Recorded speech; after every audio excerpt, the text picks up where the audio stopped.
What was it like for yourself, given you weren't actually playing in the final round due to your foot?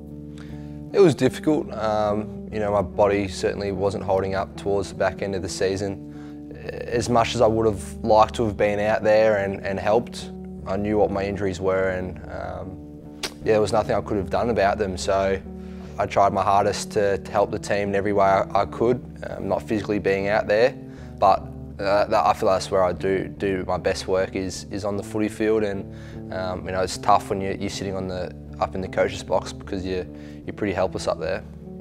Do you feel in hindsight it was the right thing to come back at that time, or did you come back too early, or how do you sort of feel about all that now? Do you feel comfortable in that sort of decision?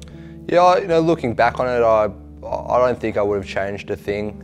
My plantar fascia was unfortunate. It was hanging around for a while, and it was almost a relief to finally do it, because it's something you kind of take into every game, and you have to manage during the week. And then it was a pretty critical time of the year for us. I just felt the team needed me to do everything in my power to get back as soon as possible. We had some big games coming up against Port and also St Kilda, so I just felt like I had to do everything possible. I was confident in my body that I was going to be able to get back for those games, and I felt like I was able to contribute in those games and help us get the win. It's sort of incredible for people who obviously aren't in your position, they're not playing. They see you with the moon boot and they think, how the hell can you play? How much of it is just a natural part of you that just can overcome injury or put it aside almost? No doubt that when people say to you, oh, you're not going to be ready for this game, it spurs you on to do your rehab more diligently and do everything in your power to prove them wrong a little bit. But with the second injury, I knew I had to rest it. I knew my body well enough to, this isn't one I can push. I really got to take it easy over the first couple of weeks and make sure it calms down, because if it gets worse, it's something that I won't be able to tolerate. How did you sort of reflect on your first year in the role? I really enjoyed my role as co-captain this year.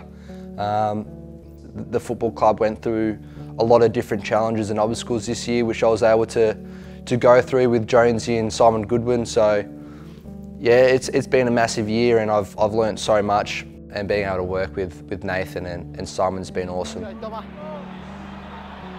go, boys, let's do it. Inspire your mate here. Inspire your mate, that's it. What do you think the team needs to do to go to the next level next year? I think the summer for us just looks like, a bigger lesson around, the fundamentals and just the basics of the game. And for me, that's such an exciting thing, is to see what we're able to achieve this year, but still being such a raw football team. This is our first year under Simon.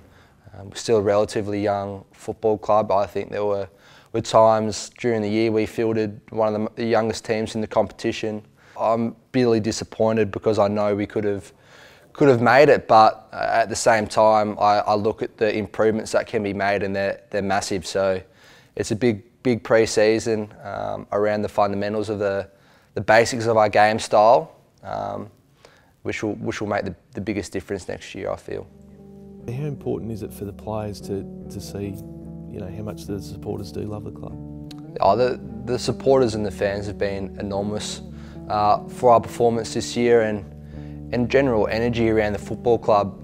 When you go to certain events and you go to games and you see supporters and fans being excited about the football club, it just spurs you that little bit more to want to improve and do right by the fans and supporters. It gives you that greater sense of fulfilment.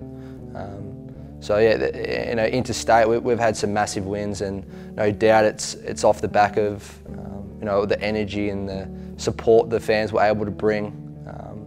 When you've got a full house at Adelaide Oval and over in Western Australia, when you hear the crowd go silent, you've got the Melbourne cheer squads and fans going nuts, and you hear them in the background. It's a pretty special feeling, and certainly drive us that extra couple of %. Well, Jack, thanks very much for catching up. It's been great chatting to you.